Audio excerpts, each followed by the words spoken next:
Are Seth and... Oh, what? That phone call did not go the way you had expected it to. It seemed like Edmond was unable to hear you, and eventually ended the call on his own, as far as you can tell. I will message him and see if that gets through. We have something new. Get back when you can. All right. Now we're gonna fully transition over to Edmond and Sage. Yeah, right. I have no idea what happened to my phone. I'm gonna chalk it up to... I don't know. Can I still blame the Soviets? Is that legal? I don't know what a Soviet is, but is it one of them electrical devices? No, it's steam powered. Oh. The professor kind of sighs and he goes, yes, it's an electronic device. Ah. Yeah. Those don't seem to like me. I don't like them either, though, so it's mutual. Ignoring the phone for a second. Hmm. So, you're telling me that the next course of action for this project and path, or whatever you want to call it, of mine, it's as simple as coaxing the fire to burn in a particular lens.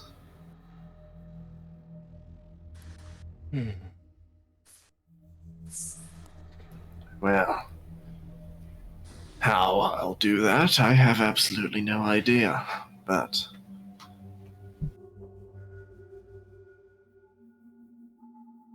Also, as a quick note, Sage, are you still attempting to touch him and his... Yeah, Sage is still kind of like showing unusual reverence for this one, seeing as they are possibly like over 100 times more aged and ancient than they are, and are utterly like, wow, I didn't know this thing existed. They're still kind of looking there, though they've kind of stopped poking at him directly, but they're still kind of doing the, where they hold their hand up and kind of like just outside of the personal space, like, Okay. gesturing there. If you're no longer attempting to touch, he will have let go of you. Oh, touchy. You're unusually sensitive to that, huh? Not a fan? Most individuals tend to like their personal space and prefer not to be touched, except for by people they deem close to them. I see. Well, we are quite close together, but I gather that's not the way you mean that. No, it is not. Now, to extrapolate on your analysis there, Edmond. I'm not sure the terminology is correct. It's more refining what you're adding to the fire that allows us to adapt and change.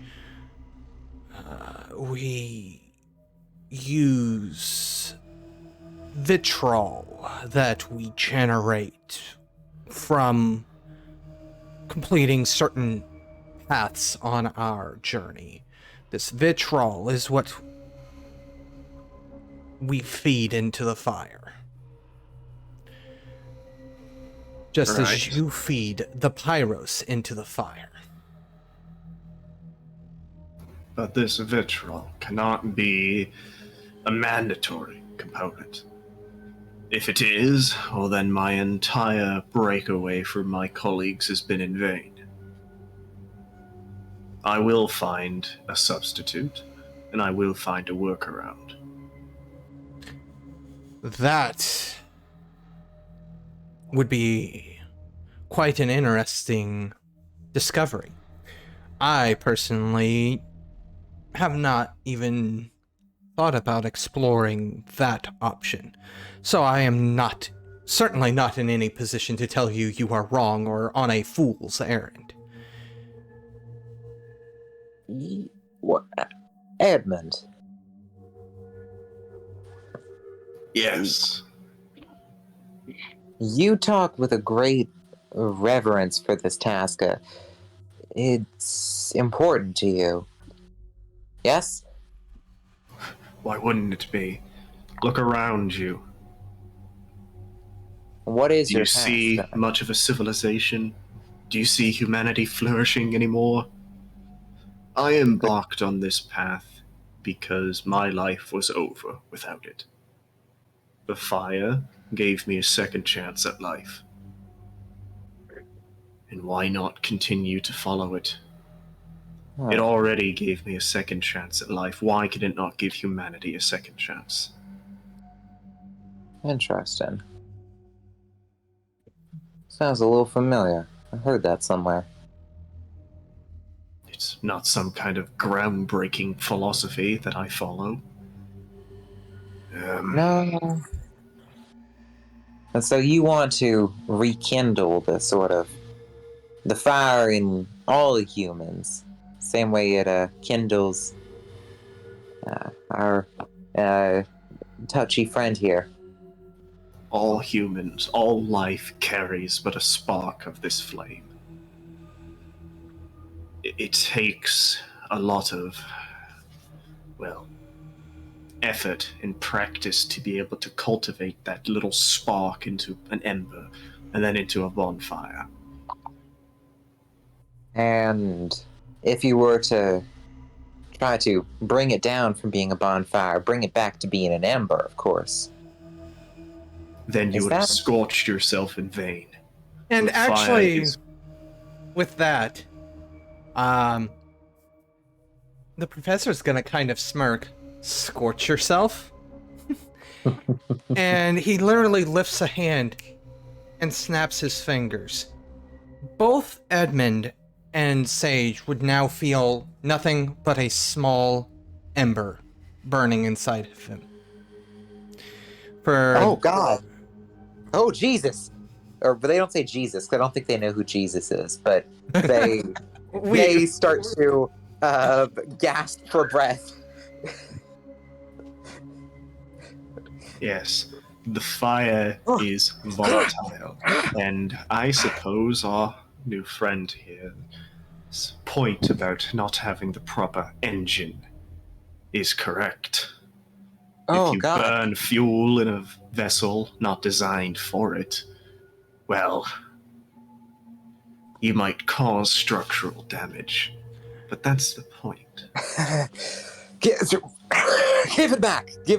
Well, I don't know what the hell you did with it. Give it back. Give it back. What are you on about? And I he haven't done anything. He kind of waves his hand. It's okay. I merely dampened it. It'll return in 24 hours to, well, should I choose for it to. There are certain complications that it causes, but, with any gestures, the world as it is, I haven't needed to dampen it, but this is a rather long social interaction, and those tend to be somewhat problematic. I probably should have done it before I engaged in this conversation, but it doesn't seem... Well, any kind of eyes, Sage, it may have affected you. She is shivering and seems to have gone a bit pale, as if struck by a sudden fever. You can say that again. I've never seen anything like that either, and I'm not sure that I would like to. I was hypothetical about dampening the fire. Not, I'd ask you don't do that again. Ugh. Well, Not without asking. I've brought it down to the lowest I can. He kind of chuckles. I have reason to suspect any lower, and I would be... Well, I'm not entirely sure, but I don't, You'd be looking at a corpse, for lack of any better terminology. I don't even know that. I don't know much, but I don't want to turn off the fire inside of my lantern, if you catch my drift, because then you don't have much of a lantern, or much light, or... Rest assured, you're not animated by the fire. We're using fire as a very generalized word here. What animates our scholarly friend here, and you are not the same. Well, I suppose they technically are, but like I said, but a mere spark. You speak as if you're an expert on whatever the hell I am, but it seems you've as little awareness as I do on this matter. Don't get I caught. have been working with this flame, these sparks, for over a century now. And I could see our friend here was animated by it as soon as I laid eyes on him.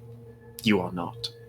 I don't know the specifics of your circumstance, and in truth, they might be a fascinating avenue of study. Why do you think I've even signed on with this gaggle of cultists in DC? I assumed out of the goodness of your heart, but it seems you got more of an interest in some performing research on your compadres here. It is not research. All avenues of potential knowledge that might better us should be explored. In my time working with them, their study of their techniques has already borne fruit. I am, again, but a novice in their specifics. It's, well, not the same techniques that I have learned over my decades. But my blood is already bolstered by their techniques, their fire. Yes. The professor kind of shrugs. However, unless you have further questions, either of you, I do need to do a few more things. The hour does draw near. Will you be joining this posse? No, not this particular group. I am part of a larger organization that is organizing resistance. They have plans. There is talk in the upper echelons of the organization. Talk of a way to strike back. Currently, there's an operation being planned over in Frankfurt, Indiana, from what I'm aware. Frankfurt. Her voice shifts a little bit. You seek to strike back at the cold, at this rot? Death of the world, like us all. I see. Well, I do hope that our paths will cross again. I have more questions, and I think that I should like to strike back. Most assuredly, we will see each other again once these.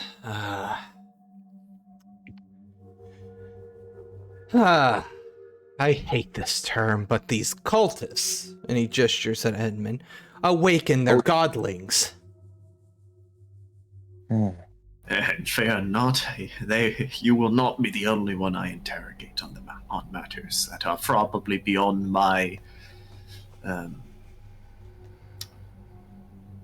am no god. Trust me. I may be a man of learn, but Well, I will be honest with you. You can call these mummies gods all you want, but they are all still down here in the flesh. They are just humans who are on a path of ascendance of their own. I do not have the knowledge nor the want to even debate this subject, honestly. And I should probably stop before I get heard by our benevolent grandfather, and he stabs me. However, and he points over at the miniaturized fountain. I do hope you find some use for that. As stated, it originally produced vitriol. However, I've modified it to produce pyros now. Yes. I will be working blind on assumptions and possibilities. There will probably be many failed tests and, well, an easy source of pyros will aid in those tests. I must thank you. It was not what my group desired, but, well, And it was what I can make use of. at this point, he goes, also, as a personal gift, do you have any sort of vial or anything? I would take nothing from you. I've shunned from that. You sure? That is the reason my colleagues have disowned me. I could not stomach what we did back in the 20s. An entire species is such a disgusting word, but an entire branch of your kind wiped out by our hand. What I would be doing would not be wiping and would be of my own free will. You would hold no... The subject of morality here seems kind of moot. You want What it? what are you offering him? Vitriol. That is what... Like I said earlier, I Yes. am a firm believer that vitriol is not required to complete what I desire. Not required. Fine. If you won't take it, I Useful. will. I'll take it. Sage interjects. You would have no idea what to do with it. No, but I'm sure you can show me. And if it's how this one says, if it's Unless you're a very, very fast learner, I don't think we have the years to take you on as an apprentice. It is some part of how you are trying to climb that ascendance towards humanity, right? Yeah, it is how we feed the fire so we can reach our new dawn. Yes. Well, it seems lately everyone's a little bit fixated on ascendance, and I would not mind a test of that myself. I don't know what in the name of creation I am, but if it does all this for his sword, does all this for your sword, I'm curious what it does for my sword. It is a double-edged sword. All the best Vitriol. swords are. It's good for fighting. This vitriol is a potent substance. I partook of it a long time ago, and all it did was...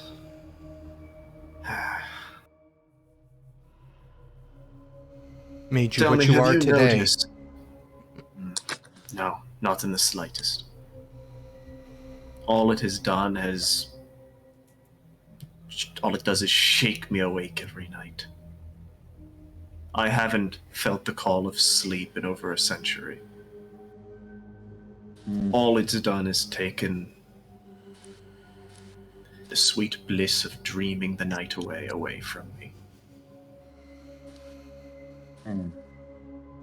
Well, I don't think I have had that privilege either. I don't know if you see it. If you are so willing to give up what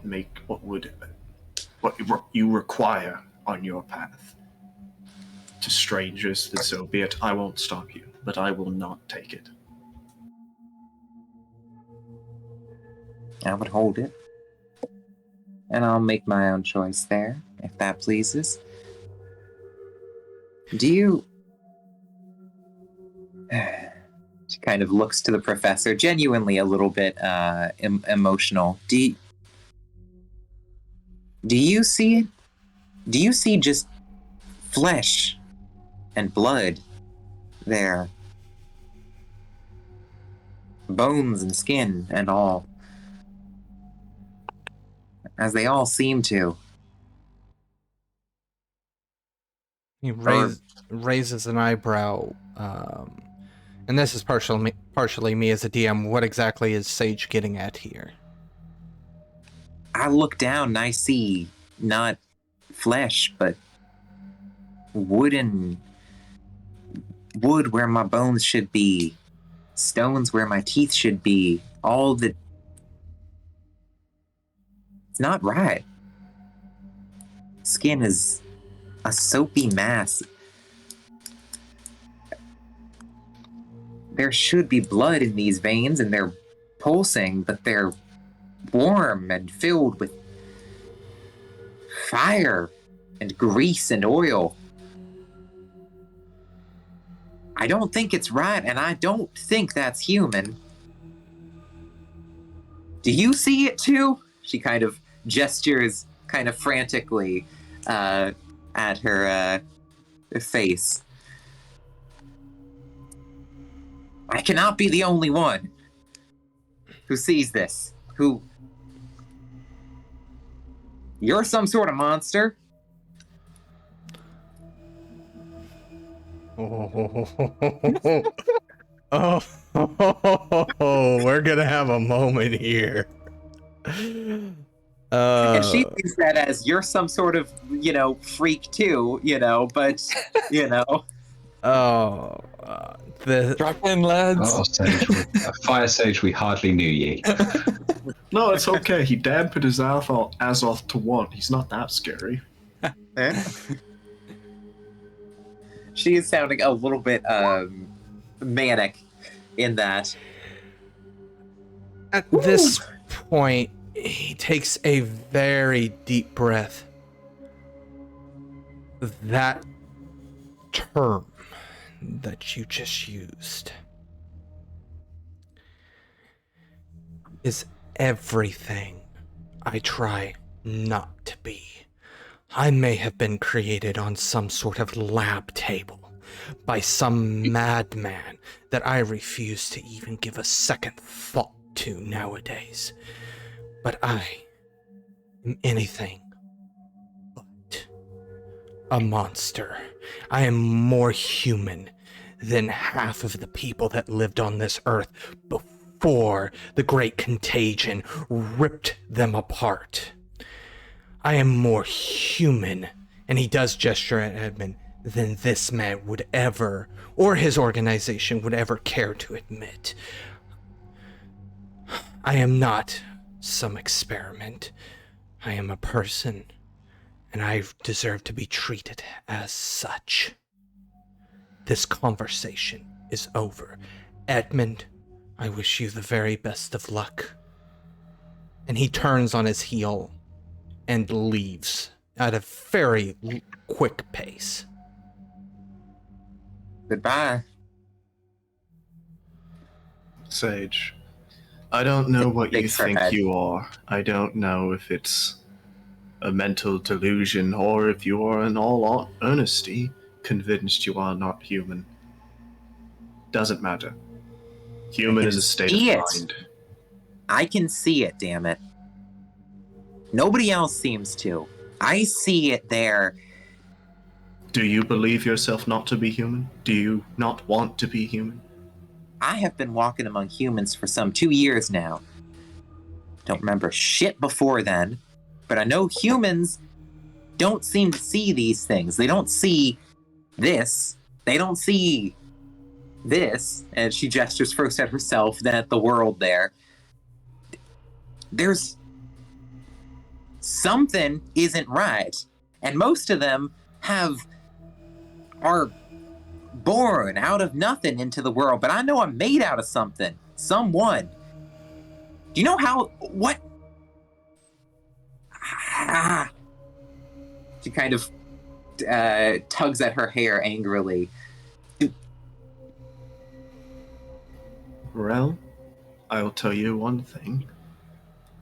No matter your circumstance, like I said, humanity is, well, just a state. There's no...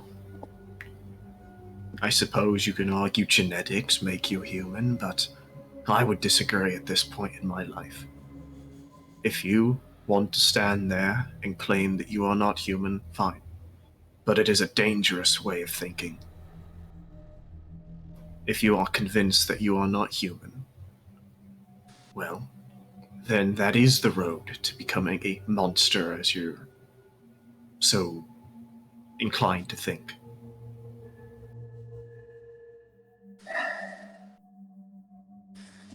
You would see it that way.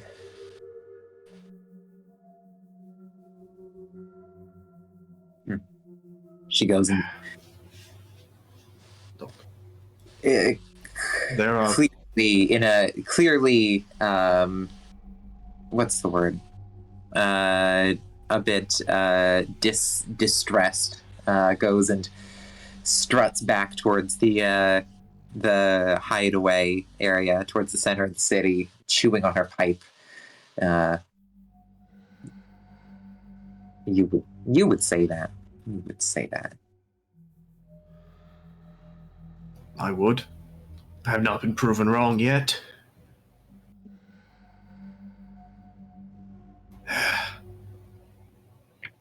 Is my phone dead at this point? Yes, it would be. Lithium batteries.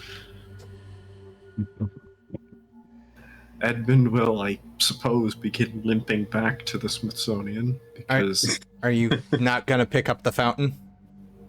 Well, okay, yes, I'm picking up... Is it... Okay, how big of a fountain are we talking? Like...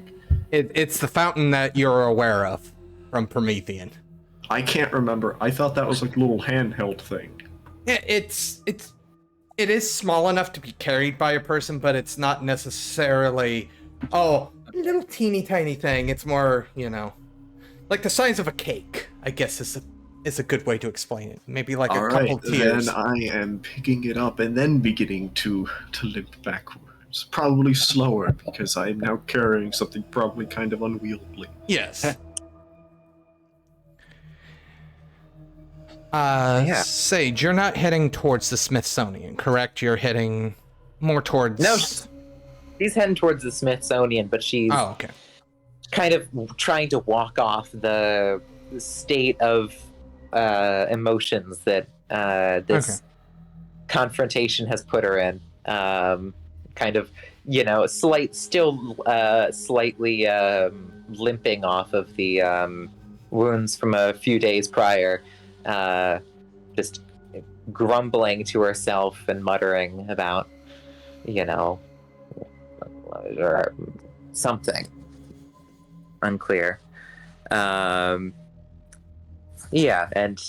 chewing on her pipe, not smoking. As you are in the lead here, you would be the first back to the Smithsonian. Do you decide to enter the Smithsonian? Because if so, then you would be the first to see what I'm about ready to describe. I'm going to, she is steadied herself by then, and walks in and, kind of tosses her big bag of canned tuna food. I'm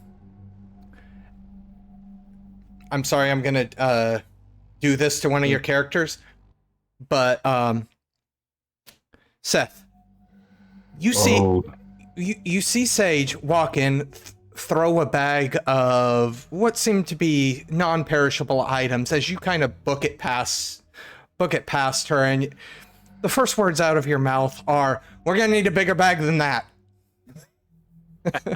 As Sage, you walk in, and both Seth and Awad are booking it back and forth to different parts of the museum, grabbing stuff and kind of throwing it into a very large tarp that they have set out. There is some organization you think might be going on, but they definitely seem to be quite enwrapped in their busy work that they seem to have set themselves on. Hold it there. Look at desperation. Old man. Huh? What? Oh, you're back? What'd you bring? Do you have supplies? We need everything you not can enough. get. Not enough. Not nearly enough. I have Points at echoes. food and coal and matches and trinkets. I What was do you- gonna go and pick up the bag and toss it with the rest of the things. What are you graybeards looking for? Edmond, at this point, you would probably have been able to hobble in, and you see quite the sight as well. This time, Awa, you see the fountain, and you're just like, that's completely useless. We don't need that. What is that? This is not a sightseeing tour. Well, technically. But we don't need that. Well, maybe you don't. I do. Anyways, I'm going to whatever passes for my study, and it's going to be placed in there with the rest of my research stuff. I am not stopping to talk to anyone. I am walking. Gimping. I'm attempting, alright? Question. Yes. Are there working electrical sockets in the Smithsonian still? Technically, all of them are working, yes. This place still has power. Okay. All right. Which what are you looking for? Tell me. Say it again. I'll find it. Tell me what you're looking for, old man. I'll find it. We need food and water and supplies for how long was it, Seth? Well, 15-hour flight and probably several days in the desert. Anything else? Yeah, you fancy goddamn researcher types seem to always want some sort of golden what's it or not, it seems like. You all have something there. A sword? A trinket? Well, no, that's what we're going to look for. Hopefully. Find out. Let's see. Don't worry, the journey is we're going to see friends of mine, old colleagues. Sage seems a little bit miffed at not having something to kind of focus her energies on. A good solid task. Can I do... Oh, no. I'll tell you what, I haven't really accounted for it. You managed to salvage some stuff, or some absolutely useful things already. Do you think you could potentially salvage a bit more? I'm more than happy to accompany you. I can write up a list of things that we'll need. Oh, yes. But first, where do you keep your electricity? At the risk of sounding incredibly stupid, in the wall. And it's like the others. You touch it with some metal and it comes out. Well, generally, is there a lamp or anything nearby that I can... They're not necessarily lamps. This is a museum, so it's mostly overhead lighting, but there are definitely electrical sockets about. Yes, so if... I'm gonna... Wait 1 moment, I'll be back with something. I'm gonna go and get my phone charger, just as a and I will run through a demonstration of how wall sockets work. She's already like going and digging around in her backpack for a fork. No, don't do that. It's the voltage is enough to send you flying across this room. You'd be lucky if your heart was still beating at the end. And here I thought you folks loved going flying. Not at that speed and not by that sort of propulsion. I see. I'm assuming you're sticking the fork in the electrical socket? Yeah, well, she's, she gives him the respect to wait a moment, to demonstrate the thing first. So she knows can basically understand how it works first. And then I'm just gonna say, like, I'm gonna go and get some notes and make a list of things that we'll need. Promise me you won't put the fork in the outlet. I will not put the fork in the outlet until you return.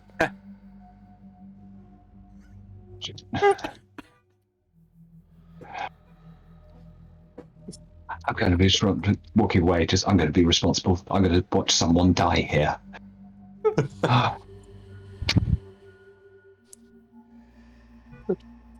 Are you gonna actually wait for him to come back, or are you gonna do it while his back's turned? She sits down, crisscross applesauce, and has a nice long draw on her pipes, smoking some hobo hash. I think at this point Edmond would return and maybe finally actually see the exact chaos going on. Yeah, I will try to flag down a lot here and just... What in the bloody hell's going on? Looks like we're in Saigon. I don't know where that is. We have found a much more important place. Seth's associates. By the lists and whatnot, what, you find a Walmart that's been unloaded? No, we have found my home. We have found Irem. It's ruins now, but surely there's something of power we can use there. When the hell were you gonna tell me this? This sounds like a fascinating discovery. You ran by. Well, yeah, I mean, you could have called me. I did. No said one Edmond called gets me, all what? My phone's been dead all morning. Seth called you. I didn't realize you were going senile already. Anyways. Alright. Where is this? Is this in DC, down the road? Like... Seth said it was near a place, Arabia. Arabia. It's at that point Awat realizes that Fire Sage is there. She's not part of the cult. Seems like important information that maybe a non-cultist shouldn't hear. She's Arabia. Huh. Well, let's hope that the airport is still functional, because I ain't walking to Arabia. Yes, I'm told it will take a considerable amount of time flying. Yeah, and I don't think there's any air bases that we could stop on the way. Seth, Yes. you have returned with your list. It's mainly kind of suitable clothing for the desert, for a desert climate, boots and things like that as well. And I'm just going to look across and make sure that Sage hasn't stuck the fork in the outlet. And She wiggles the fork at him. just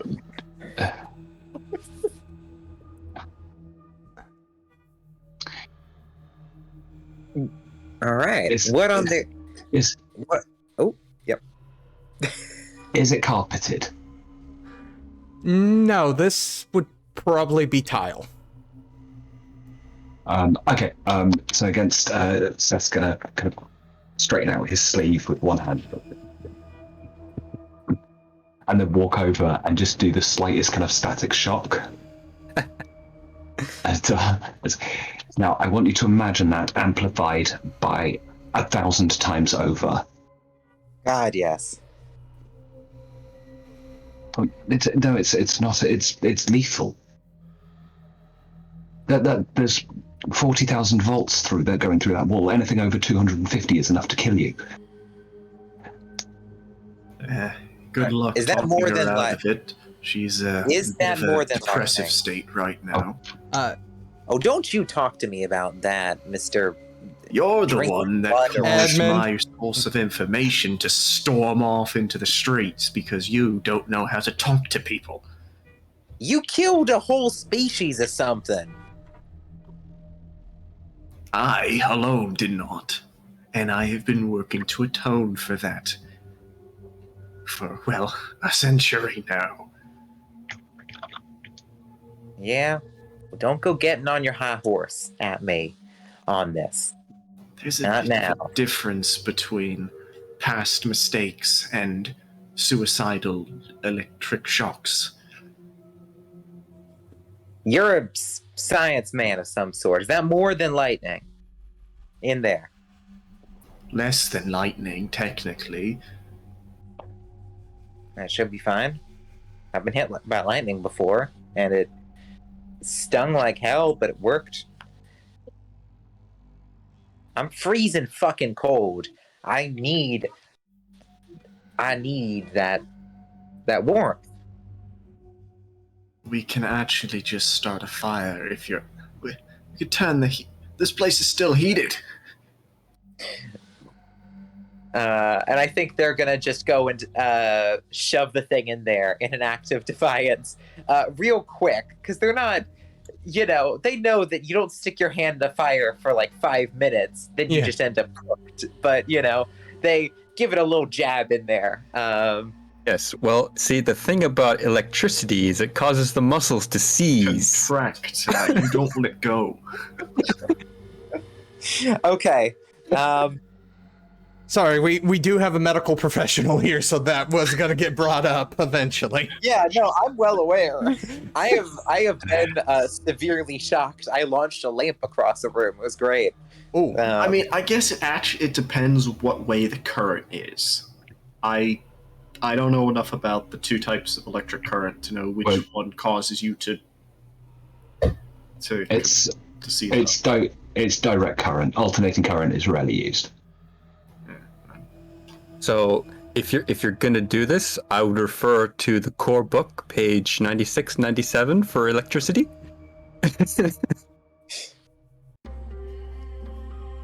You have just finished listening to this week's episode of Mummy the Curse 2nd Edition Final Hours, part of the Domain Gaming's Contagion Anthology, written and told by Wyverian. A special thanks to you, the listener. And if you wish to continue supporting us, subscribe, like, and share. As always, comments are welcome. Until the next chapter, don't stop asking yourself, in the fading memories of this dying world, can we discover a way to survive?